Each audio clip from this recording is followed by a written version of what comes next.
एसटीची धक्कादायक घटना। 3 तरुण पोलीस भरतीचा सराव करत होते। तिन्ही तरुणांना एसटी बसने चिरडले। ही घटना बीडमध्ये घडली।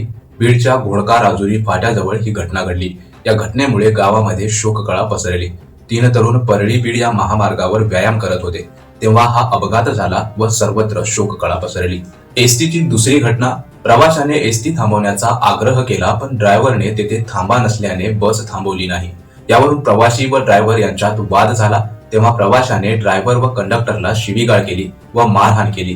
त्यामुळे त्या प्रवाशाविरोधात जामनेर पोलीस ठाण्यात गुन्हा नोंदवला आहे। त्या प्रवाशाचे नाव आहे शेख बुरहान। ही घटना 19 तारखेची आहे।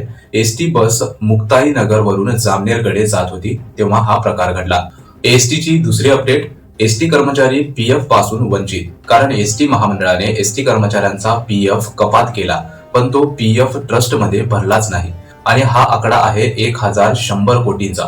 एसटी महामंडळाने जर ही रक्कम पीएफ ट्रस्टमध्ये भरली नसल्यास सेवानिवृत्त होणाऱ्या कर्मचाऱ्यांना पीएफ मिळणार नाही अशी शंका येत आहे। पीएफ तर भरलाच नाही, पण ग्रॅज्युइटीचे 1000 कोटी सुद्धा महामंडळाने गेल्या 10 महिन्यांपासून भरलेले नाहीत।